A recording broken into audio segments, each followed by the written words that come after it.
oh my god, do I love wooden PC cases. So this is the CUBEOR Vault 2, a highly requested case. I got so many requests for this one, and we finally have it in house. The review is almost done. It will come out before this video. But for today, I wanted to dive a bit deeper in how to cool inside of this thing. So by default, you can slap in a 360 AIO, a 280 AIO, everything runs fine, and CUBEOR also has like a build guide where they give you recommendations about what to install in here and about what to install in here and how to orient things and whatnot. And the premise for this case, or how they think it should be working, is by using negative pressure. So you are pumping more air out than in, thus air will be leaking through all of the gaps into the case, opposed to being pushed out how the usual PC works. Now, positive pressure tends to be a bit better in performance. There are many results that showed this, though keep in mind that the differences are negligible at best. It's not like you will get 5 degrees less just because you have positive static pressure inside your case. That's not the case. The differences are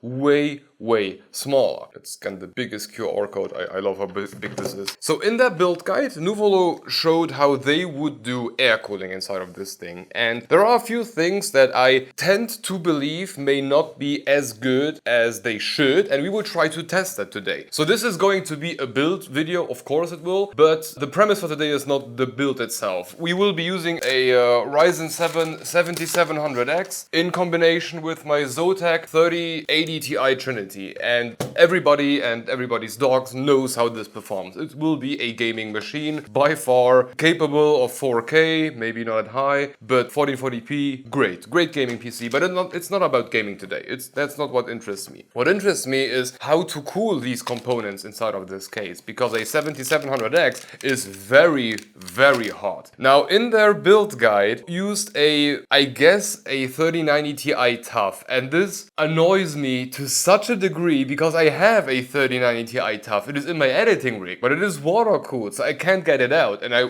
for sure won't drain the loop, put the original cooler on there just for this one video. So I chose to go with the Zotac card because it has the same, I don't want to say problem, but it causes the same thing that I am worried about, and that is that the RTX 3000 cards are pushing hot air out in the back of the card. Like for the Ti Tough, you have a bit more heatsink visible where the air gets out, and I think the worst case would be a reference design card where you have half the heatsink or half the card basically heatsink that is just pushing out. And if you look closely on how CUBEOR designed their recommended cooling configuration for air coolers, you have 3 Arctic P12 fans, which we have right here, and they are pushing air out in the back of the case. So what I think what will happen if you push to the wall with performance, you have we are going to do FURMAC as much as I can and then just CPU-Z stress test. And what I think will happen is that cold air will get into the CPU, then be pushed into the Noctua NH-D12L, which we will also be using, and the fan inside of this thing will pick up the hot air coming from the CPU, and then the P12 will be pulling it out. Now, my issue with this is that the CPU will not be running on ambient temperature. Of course, inside of the case, the regular case, it will never be ambient. That's not what will happen, but it will be closer to ambient compared to if we push in hot air coming from the CPU. So what we are going to do today is basically rebuild this whole system, see how it performs, not with the same GPU, it kind of annoys me, but we have to deal with that, but with a very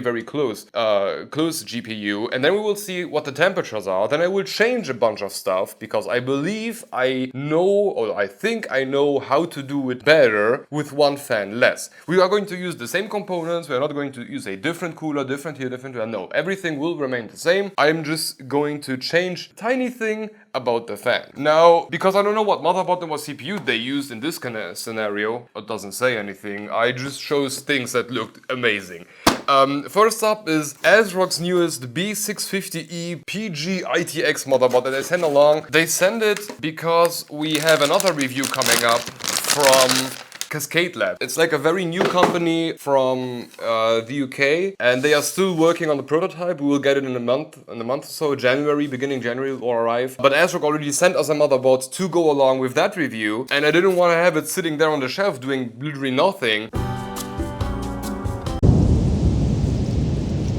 So we will use it in here because look at this. Oh, this looks amazing. Is it a bit special? Because it's so freaking packed. So you got the usual stuff for an ITX motherboard. You got two DDR5s. It's DDR5, right? Yes, oh my god, yeah. It's a bit special because of the special type of cooling you have for your M.2 SSDs on here. So it's an ITX motherboard, so you got the usual stuff. Two RAM slots, the AM5 socket. In the back, it's also a bit special. There you got an additional M.2 slot, and I have no idea what this is right now. What is this? I will find out what it is and I will show it on the screen right now. I have no freaking clue. But the front SSD, the M.2 slot on here, has a fan pre-mounted. Now I don't know if that's really necessary to have. It looks cool, don't get me wrong, but it's okay. But the fun thing is how they installed the fan. Because can you see, there is like a very tiny fan on there. I still believe it does nothing. M.2 coolers are still kind of useless nowadays. You don't need the cooling if you have like regular airflow inside of a case. However, they still got one, and what they did is mount down a very thin, like almost flat cable here, going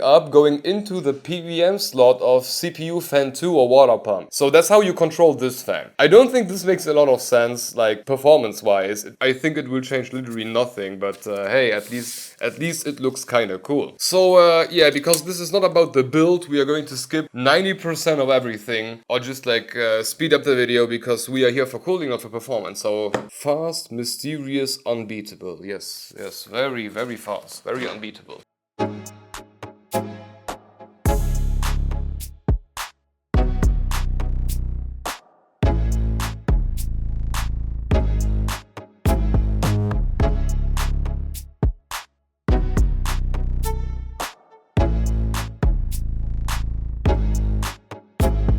Slight change of plans. The problem is how the cooler's oriented. If you take a look at the build guide from CUBEOR themselves, their cooler's oriented to be looking towards the GPU and the backside of the case where the fans are. The problem is that was probably done using an Intel CPU because Intel CPU or Noctua coolers on top of Intel CPUs are reversible by default, but you can change the orientation.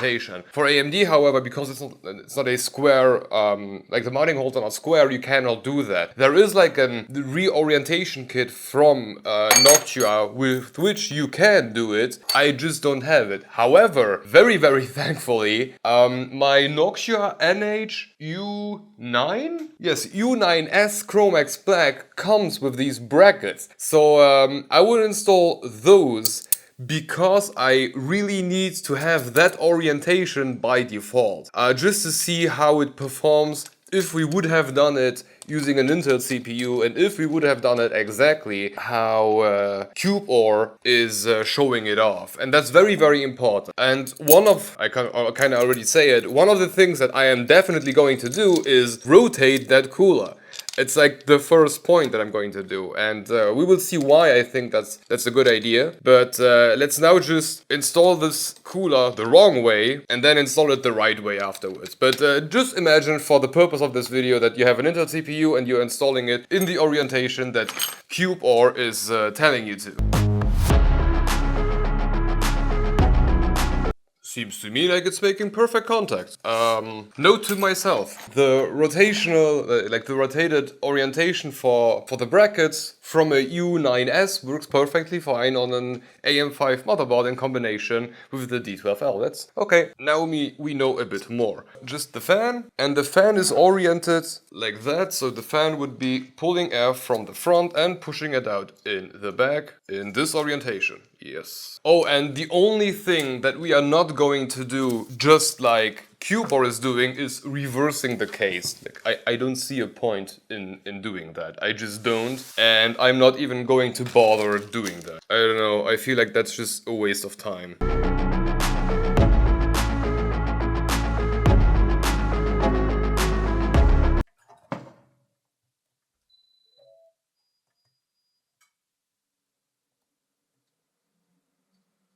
My electricity just went away for a second? That hasn't happened before. Welcome to Europe, they warned us about this.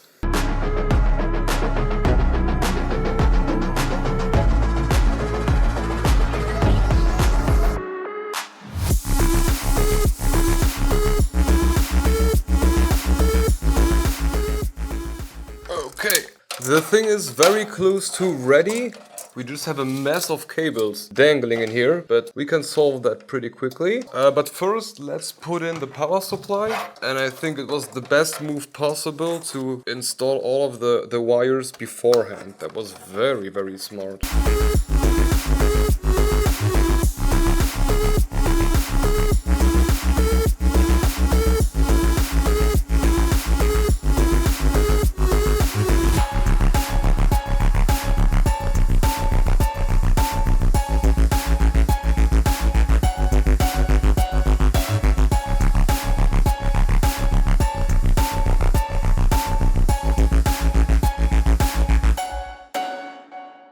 Okay, everything seems to be ready to go. I got the GPU in, the CPU in, the cooler in, the fans in, everything is in there.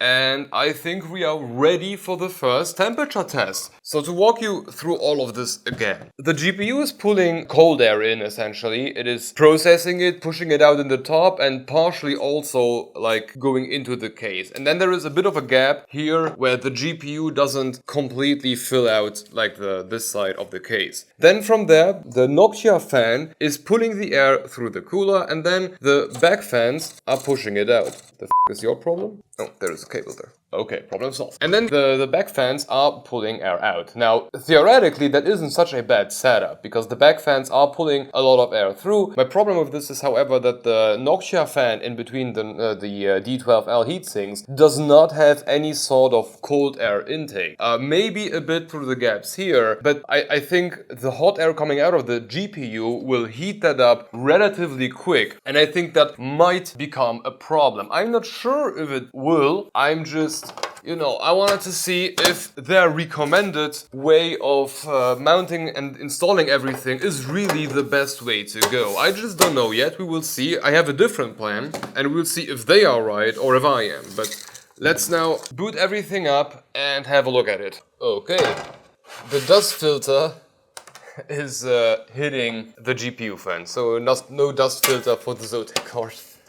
Good to know. Okay, so this is the current situation. The CPU is sitting at 68 degrees C and it is slowly dropping because we just finished the last round of benchmarks, and the GPU is sitting at 31. So nothing spectacular. All of the fans are spinning at 100%. Also the one inside the CPU cooler, the 3 P12s in the back, and the only one I kind of deactivated is the one coming from the SSD mounting thingy there, and is annoying as hell. I set it to a very, very passive curve, but no matter what I do, once it hits above 90, it will just spin at 100%, and it's a bit loud. I don't really like this, but I won't drip it out now. So if I start a CPU-Z stress test now, the CPU will almost or a bit reach 95 degrees C. That is to be expected considering how these Ryzen 7000 chips are working. And the core clocks are dropping a bit. We are at 5.15. It should stagnate at somewhat around 5.13, something along that line,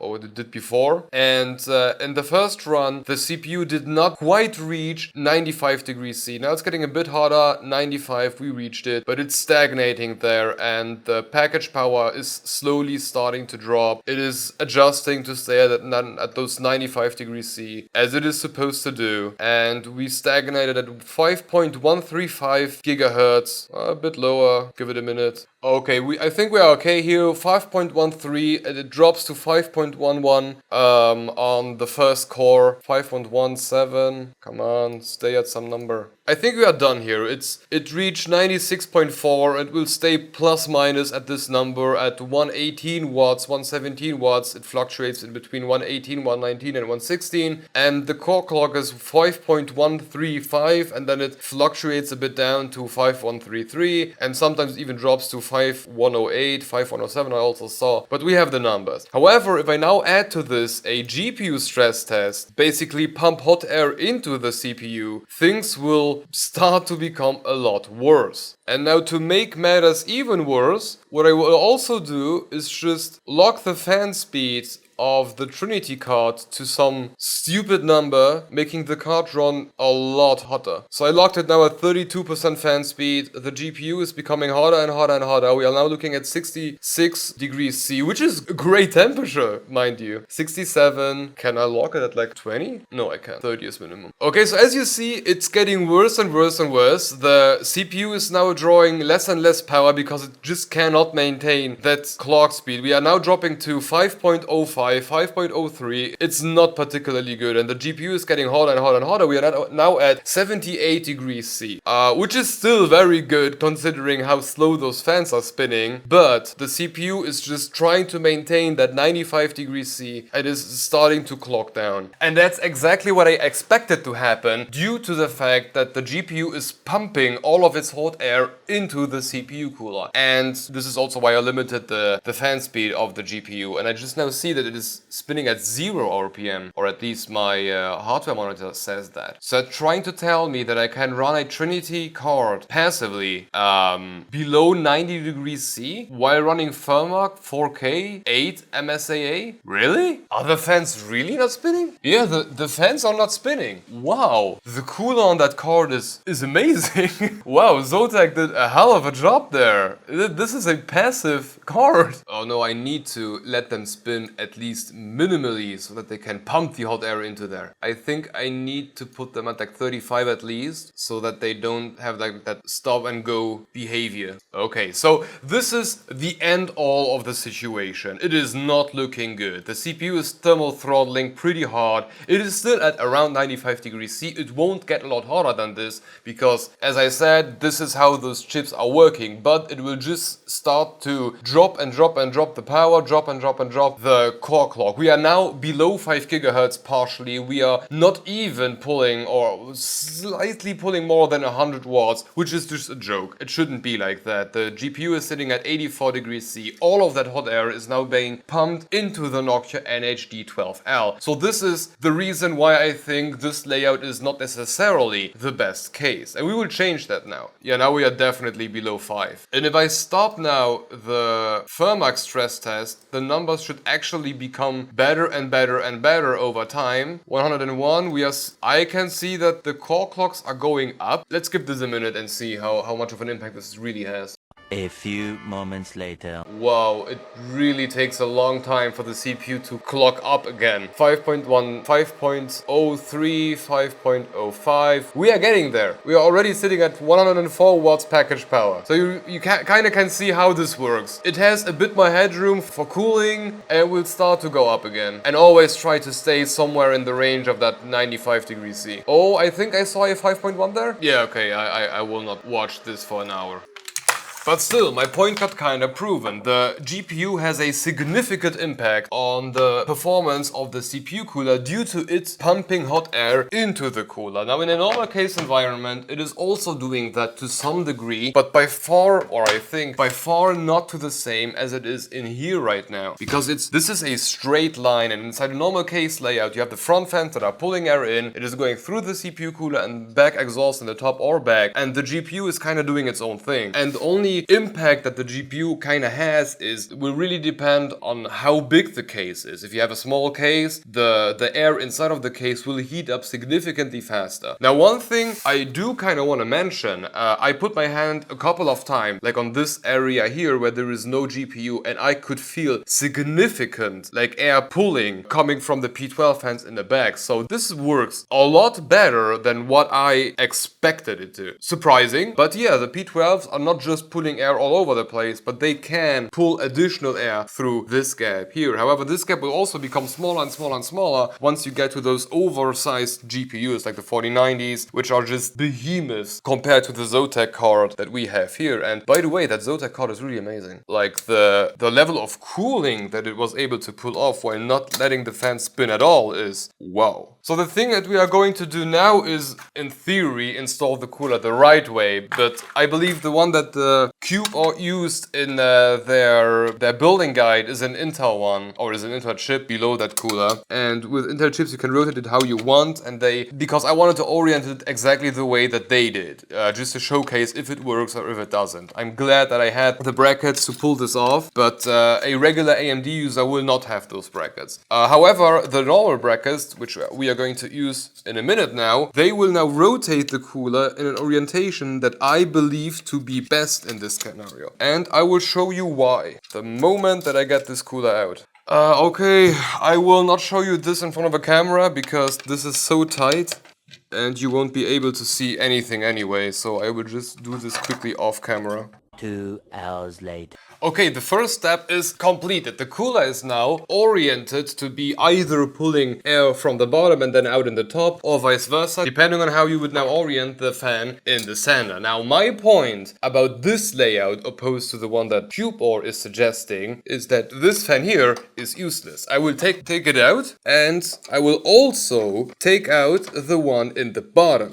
The top fan will still remain exactly as it was before, and I will reinstall the Noctua fan to be pulling air from the bottom side of the case and up in the top. And I'm quite happy that I can do this now because I ripped out the PWM cable while removing the fan. So I can now take the opportunity and reinstall it if I happen to somehow get to that. Minitx cases and fans. Oh, you know what? No, we will just use, because the fans are spinning at 100% anyway, so we would just use the PWM splitter coming from the fan, because that's a lot easier than what I'm trying to do here. So okay, pulling air in from the bottom and out in the top. So this way. Okay, and now instead, and I will show you, instead of having all 3 fans in the back being exhaust, we will take one of the fans back and install it as an intake. And what I think this will do now, let me just quickly install it.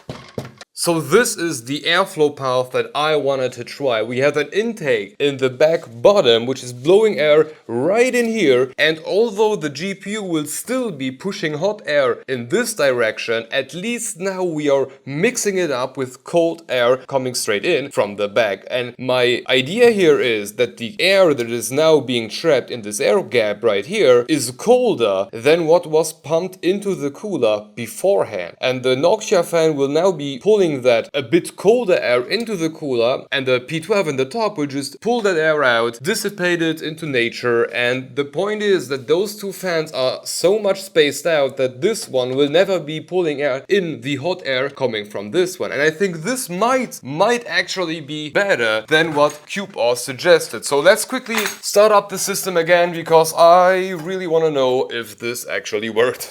Okay, this already seems to be a bit better. It's running now for what, like 3-4 minutes? A bit better? Not the world, but okay. And now we have all of the fans running in the exact same way as before. We have all of the fans inside spinning at 100%, except for the GPU fans. Those are locked in at 40, as we did during the last run. Right now, we don't have the GPU running, and I think because the temperature stagnated pretty much, or it's going up a bit more. But let's speed this up and see where we land this time. Okay, so same behavior. It is hitting 96, 95 degrees C, and then it is slowly reducing the clock speed on everything. And we just need a bit of time to heat up the GPU to a point where hot air gets pushed into the cooler, or in the area of the cooler, into the area of the cooler. What makes me wonder is we are still sitting at 120 watts on the package for the 7700X before we immediately dropped to 115, 110, and then below and below and below. Now it's keeping up a lot longer.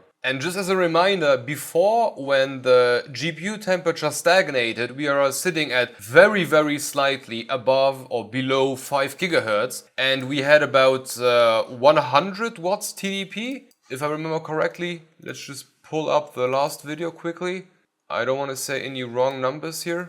Yeah, about 100 watts and slightly below or above 5 gigahertz, so it really wasn't particularly good. However, now we are still sitting at 119, 118, 5.1 gigahertz. The GPU is already at 90 degrees C, which Okay, I mean the fans are barely spinning at all. If I would let them do their job, it would drop to 70, probably 70, maybe 75. But holy damn, the CPU is not clocking down as much as it did before. Not even nearly as much. And it is still allowing it to pull through 118 watts through the package. Wow. Okay, so the GPU temperature pretty much stagnated. We are sitting at what, 93, 92 degrees C, which is a lot hotter than I would like it to be. But for the purpose of this test, it works. And this is the hottest air that will be pushed in between the intake of the CPU cooler and the CPU cooler itself. So this is worst case scenario. However, in the new orientation that we did here using just 2 fans, we are looking at a slightly higher clock speed, or even a lot higher clock speed, and a lot more power that is still going through the package. Like, I'm not controlling any of this here. This is Ryzen doing its thing, or the BIOS doing its thing, and it will do its thing based on how much potential for cooling there is. And there is more. There is definitely more. This is better. This is a lot better. Like, wow. And if I stop the firmware test now, I believe now we will also be able to see a lot quicker how everything will start to go up again. Okay, so based on the, let's call it, test that we did just now, the orientation that we did in here is maybe not significantly better, but it has a strong impact on the CPU cooler performance, but basically zero on the GPU. So this is a lot better than what CUBEOR suggests in their building guide. Now, for AMD users, this will not really matter at all, because if you would go with a Noctua cooler, because Noctua coolers, AMD ones, will not give you 2 different brackets where you can like